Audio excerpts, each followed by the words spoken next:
నమస్తే. Welcome to తిరుగుబాటు. ప్రస్తుతం మనతో పాటు ఉన్నారు చలసాని శ్రీనివాస్ గారు ఉన్నారు. సార్ నమస్తే. నమస్కారం. నమస్కారం సార్, మహారాష్ట్ర జార్ఖండ్ ఎన్నికల ఫలితాలపై నిన్నటి ఎగ్జిట్ పోల్స్ ని మీరు ఏ రకంగా అంచనా వేస్తారు? ముఖ్యంగా మళ్ళీ మహారాష్ట్రలో బీజేపీ కూటమి అధికారమా అంటే ఏం చెప్తారు? ఎక్కువ అవకాశాలు 90% అవకాశాలు అలా కనపడుతున్నాయి. 10% అవకాశాలు వేరేగా ఉండొచ్చు అండి, మనం చెప్పలేం. అన్ప్రెడిక్టబుల్. ఎలక్ట్రానిక్ ఓటింగ్ మిషన్స్ బాగా పనిచేస్తున్నాయి కాబట్టి మనం 90% అవకాశాలు ఎవరికి ఉన్నాయో చెప్పొచ్చు అని ఇంకొక కామెంట్ కూడా ఉంది. అది దాని గురించి తర్వాత వద్దాం. ఊరినే తోసేయడం కాదు, దాని గురించి ముందర విశ్లేషిస్తాం. సుల్తాన్ సలావుద్దీన్ ఓవైసీ గారిని హైదరాబాద్ మాజీ పార్లమెంట్ సభ్యులు ఉండేవారు. వాళ్ళ అబ్బాయి అసదుద్దీన్ ఓవైసీ గారిని రహస్యమిత్రుడు మోషాల్ గారికి, ఆదాని గారికి అని చెప్పి చాలా పేర్లు ఉన్నాయి. ఇది ప్రూవ్ అయిపోయింది. ఎక్కడ బీహార్లో కూడా కృష్ణగంజ్లో ఏ విధంగా చేశారు, ఉత్తరప్రదేశ్లో ఏ విధంగా చేశారండి. లాస్ట్ టైం కూడా అహ్మద్ నగర్తో సహా ఆయన సీట్లు విన్ అయ్యారు. మజ్లిస్ ఇతిహాదుల్ ముస్లిమీన్ పార్టీ మహారాష్ట్రలో సీట్లు విన్ అయింది. ఇది నాట్ జోక్ అండి. అక్కడ పార్లమెంట్ స్థాయికి కూడా వెళ్ళగలిగారంటే, వాళ్ళ పోటీ ఇచ్చి మళ్ళీ అసెంబ్లీలో కూడా వచ్చే పరిస్థితికి వెళ్ళారంటే, ఇవాళ ఆయన శక్తివంచం లేకుండా ముంబైలో కూడా మజ్లిస్ పార్టీను మిగతా అక్కడ స్థానికంగా చేసుకుని అద్భుతంగా ఓట్లు చీలుస్తున్నారని వార్తలు వస్తున్నాయి. ఇది చాలా ఆనందకరంగా ఆదాని గారు లేదా ఉత్తర భారతీయ జనతా పార్టీకి ఆనందకరంగా ఉంటుంది సాధారణంగా. అది ఒకటి. రెండోది, ఏదైతే ఆ ఉత్తర భారతీయ జనతా పార్టీకి అండ్ కమిటీకి అనుకూలంగా ఉండటానికి అవకాశం ఏంటంటే, ఒక ప్రచారం జరిగిందండి. ఏంటంటే ఒక సనాతన ధర్మం అని ఒకటి తీసుకొచ్చారు. ఇక ఆంధ్రప్రదేశ్లో ఉన్న కళ్యాణ్ బాబు గారు లాంటి వాళ్ళు వెళ్ళి తెలుగు ప్రజలు ఎక్కువగా ఉన్న దాంట్లో, నేను ఎందుకంటే మహారాష్ట్రలో చదువుకున్నాను, నాకు పూనా కానీ సోలాపూర్ కానీ, అంటే వెస్ట్ మహారాష్ట్ర అనుకోండి బేసికల్లీ, అది కొల్హాపూర్ కానీ ఆ ప్రాంతాలు కొంత బాగా పరిచయం ఉంది. మిత్రులు ఉన్నారు, మాజీ ఎంపీలు, అక్కడ తెలిసిన వాళ్ళ కుటుంబ సభ్యులు చాలామంది ఉన్నారు. నిన్న 13 మంది 12 మందితో మాట్లాడటం జరిగింది ఒక్కరోజే. Close friends. మళ్ళీ వెళ్తాను కూడా నేను జనవరిలో. ఇప్పుడు కలుస్తూ ఉంటాం సంవత్సరానికి ఒకసారి. సరే, ఏదన్నా అక్కడ పరిస్థితులు గమనిస్తే ఒక విధంగా మతపరమైన తీసుకురావడం జరిగింది. రెండోది, వీళ్ళకి కనుక ఇస్తే, ఎంబీఏకి కనుక అధికారం ఇస్తే, ఆటంకవాదికి అధికారం ఇచ్చేదంటే ఒక తీవ్రవాదికి అధికారం ఇచ్చేసి ఈ దేశాన్ని తీసుకెళ్ళి తీవ్రవాదుల్లోనూ ముస్లిం చేతుల్లో పెడుతున్నారని అదే విధంగా ఒక భయంకరమైన ప్రచారం. దాన్ని ఎలక్షన్ కమిషన్ ఏదో శుతిమెత్తగా మాట్లాడవచ్చు, కానీ ఈ విధంగా భారీగా కరెంట్గా కూడా భయంకరమైన ప్రచారం సాగిందండి. అంటే ముంబై పెళ్లిళ్ళు కానీ అన్నీ అసలు మామూలుగా తీసుకురాలేదు, అన్నింటినీ తీసుకురావడం చేశారు. కాంగ్రెస్ వస్తే, ఇక కాంగ్రెస్ వచ్చినా, కాంగ్రెస్తో పాటు ఉన్న వీళ్ళు వచ్చినా, మహావికాస్ ఎలాగో శివసేన గారి పార్టీని, ఆ పార్టీలో మీకు అరబ్బు గుడారం ఒంటే కాదని ఉంటారు. ఒంటేమో తలగా పెట్టుకున్నాక అడిగిందంట. శివసేన పార్టీ బాలాసాహెబ్ థాకరే గారికి ఉంటే బీజేపీ కూడా దిక్కులేని పార్టీగా ఉండేది. వాళ్ళతో కంపేర్ చేసుకుంటే అదర్వైజ్ ఓకే అనుకోండి. తల పెట్టుకుంటారంటే తల ఇచ్చాడు ఆయన. మొత్తానికి ఓ శివసేనని ఎలా ఉండేదంటే, వీళ్ళకి 80%, వాళ్ళకి 20% చూస్తుండే, 60%, 40% ఉంది.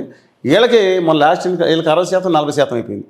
ఇప్పుడు అది కూడా పడగొట్టి వాళ్ళని చీల్చి ఏకనాథ్ షిండేని పెట్టి వాళ్ళ గుర్తును కూడా లాక్కుని ఎన్నికల సంఘం ఏంటంటే అధికారం. ఇప్పుడు అనేక మంది ఏం చెప్తున్నారు, ఆదాని గారు ఉత్తర భారతీయ జనతా పార్టీ ఎన్నికల సంఘంలా మారిపోయిందన్నారు.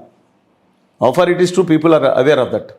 ఇవాళ ఆ గుర్తును కూడా లాక్కున్నారు, పదవిని కూడా లాక్కున్నారు. వాళ్ళు ముఖ్యమంత్రి పదవి కూడా అయింది. దాంతోపాటు శరద్ పవార్ గారి అంత కురువృద్ధులు లాంటి వాళ్ళని చీల్చేశారు. వాళ్ళ కూతురు గారి మీద చేశారు. ఇక మాట్లాడిన వాళ్ళ మీద కేసులు పెడతాం, పంచమాంగ దళాలని పంపించడం. ఇక దేశ చరిత్రలో నేను చెప్తున్నా, బ్రిటిష్ వాళ్ళలో కూడా ఇంత దుర్మార్గం జరిగింది లేదు. ఆ విధంగా చేస్తూ జరుగుతుంది. రాజకీయాలు అధికారం రావడం మార్పు తప్పు కాదు. ఇప్పుడు ఏమైంది, ఇవన్నీ వాడుకుంటాం, ఇవన్నీ ఒక కోణంలో చూస్తూ ఉంటే ఈ ప్రచారం అంతా కూడా ఉత్తర భారతీయ జనతా పార్టీకి అండ్ కంపెనీకి ఉపయోగపడింది. ఇక దాంట్లోని ఎన్సీపీకి పెద్ద బలం లేకుండా పోయింది. మీరు ఎక్కువ ఒక సీట్ నెగ్గింది. కానీ శివసేనలో ఉన్న శివసేన బలం అంతా కూడానండి, మహారాష్ట్రను మనం గమనిస్తే ఎక్కువగా శివసేన బలం అంటే, మనం మహారాష్ట్రను తీసుకుంటే కొంకణ్ రీజన్, బొంబాయి థానే రీజన్ ఒకటి తీసుకుంటాం, అలాగే విదర్భ రీజన్ ఒకటి తీసుకుంటాం. విదర్భ అంటే నాగ్పూర్. ఒకప్పుడు మధ్యప్రదేశ్ రాష్ట్రానికి రాజధాని నాగ్పూర్. మధ్యప్రదేశ్, ఛత్తీస్గఢ్, నాగ్పూర్ సెంట్రల్ ప్రొవిన్స్ ఉండేవారు. తెలుగాని వీటిపండి రాజేంద్ర గవర్నర్ చేసేవారు. అది వెస్ట్రన్ మహారాష్ట్ర తీసుకుంటాం అంటే సోలాపూరు, కొల్హాపూరు, పూణే ఈ ఉత్తర భాగం ఉంది. నార్త్ అంటే ఆ మూల అంటే ఔరంగాబాద్, మరఠ్వాడ రీజన్ ఒకటి ఉంది. మరఠ్వాడ అంటే హైదరాబాద్తో, నిజాం నవాబ్తో ఉన్న అహ్మద్ నగరు, నాందేడ్, బీడ్, పల్బని, అంటే ఆ ప్రాంతం పట్ల టోపోగ్రఫీలకు అవగాహన. ఉత్తరం అంటే బొంబాయికి ఉత్తరాన్ని ఉన్న ప్రాంతం గురించి ఉంటుంది. ఈ దీంట్లో శివసేన బలంగా ఉన్నది ఎక్కడంటే కొంకణ్ రీజన్, అంటే రత్నగిరి జిల్లా, అంటే బొంబాయి కింద సముద్ర తీరంలో ఉన్న ప్రాంతం అంతా ఆ రోజు గట్టిది. పైగా ముంబై శివసేన ఎక్కడ శాఖ ప్రముఖుల సింహం గుర్తేసి పులి గుర్తేసి ఉంటుంది. మీరు ముంబై చాలాసార్లు వెళ్ళి ఉంటారు. అలా పక్కన థానే కళ్యాణ్. థానే కింగ్ ఎవరో ఒక ఆటో డ్రైవర్ని బాలాసాహెబ్ దగ్గర తీసుకొచ్చి ఇవాళ ఆ స్థాయి తీసుకొచ్చింది ఆయనే ఏకనాథ్ షిండే ముఖ్యమంత్రి. తప్పులేదు, ఆటో డ్రైవర్ ముఖ్యమంత్రి అంటే తప్పే ఉందండి. కానీ చెప్తాను ఆయన ఇవాళ మొత్తం థానేలోను రత్నగిరిలోను కూడా ఆయన పార్టీ నెగ్గింది. పార్లమెంట్ స్థానాల్లో 3 స్థానాలు శివసేనని కొంకణలో నెగ్గడం లేదు, ఒరిజినల్ శివసేనని. అంటే ఉద్ధవ్ బాల్ ఠాక్రే యూబీటీ శివసేనని పెట్టారు, వెళ్ళినా ఒరిజినల్ శివసేన మాత్రం. నిజంగా చెప్తున్నా అలా అయిపోయింది పరిస్థితి. బాల్ ఠాక్రే కొడుకుల ఇళ్ళు వారసులే కాదు అంటే బాల్ ఠాక్రే సంతానం చేయించుకోవాల్సిన పరిస్థితి తీసుకొచ్చారు వీళ్ళు. ఉత్తర భారతీయ జనతా పార్టీ మామూలుగా చేయలేదండి అక్కడ ఆదాని గారి పార్టీ. అందువల్ల ఒకటేంటంటే ఆ విధంగా నేను ప్రచారం. రెండోది బేసిక్గా ఏకనాథ్ షిండే గారు చాలా గట్టిగా పనిచేశాడు. ఎందుకంటే ఫీల్డ్ వర్కర్ ఆయన. ముంబైలో లాస్ట్ టైం 39 సీట్లు ఉంటే 30 సీట్లు శివసేన బీజేపీ కూటమికి వచ్చింది కలిపి. మీరు అంటే 2 కలిసి చేసినాయి కదండి పోటీ ఇప్పుడు. అందువల్ల స్ట్రాంగ్గా ఇవాళ పరిస్థితుల్లో మాత్రం లాస్ట్ ఫైట్ చేస్తున్నారు. క్యాన్సర్తో ఫైట్ చేసి విజయం సాధించి లాస్ట్ స్టేజ్లో శరద్ పవార్ గారు వెస్ట్రన్ మహారాష్ట్రలో కొంత బలం నిలుపుకోవచ్చు. కానీ మా కొంకణ్లోనే మిగతా చోట్ల మాత్రం బీజేపీ కొంత ఆధిపత్యం వచ్చేటట్లుంది.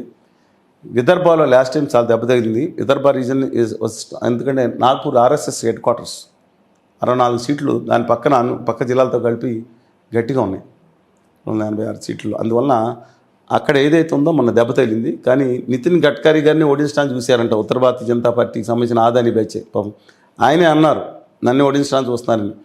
Basically very good personality. ఆయన ముఖ్యమంత్రిగా ఆపేయటం కోసం ఎలాగ వెంకయ్యనాయుడు గారిని రాజ్నాథ్ సింగ్ గారిని పక్కన పడేశారో ఆయన పక్కన పెడతాను దేవేంద్ర ఫడ్నవీస్ అని అదే వర్గాన్ని తీసుకొచ్చి పైకి లేపారు. మామూలు మనుషులు కాదండి ఆదాని గారి పార్టీలో ఉన్న వాళ్ళిద్దరు మనుషులు. అందువల్ల నా అభిప్రాయం ప్రకారం ఉత్తర భారతీయ జనతా పార్టీ అండ్ కంపెనీకే ఎక్కువ ఆధిక్యత రావడానికి అవకాశం ఎక్కువ ఉంది. దీనికి ఒక కారణాలు. రెండోది ఈ కూటమిలో ఉన్న లోపాలు కూడా కొంత కారణం. ఒక ప్రాజెక్టెడ్ లీడర్ లేకపోవటం. ఏకనాథ్ షిండే చిన్నవాడన్నా పక్కన ఫడ్నవీస్ గారు ఉప ముఖ్యమంత్రి కింద మేమే రాజ్యం స్థాయి అంటే యాక్చువల్గా చేసేదంతా బీజేపీ. ఆయన ఏం చేసినా సరే ఒక పాజిటివ్నెస్ తీసుకొస్తా ఉన్నారు. బట్ దేశానికి ఇది మంచిది కాదని అభిప్రాయం.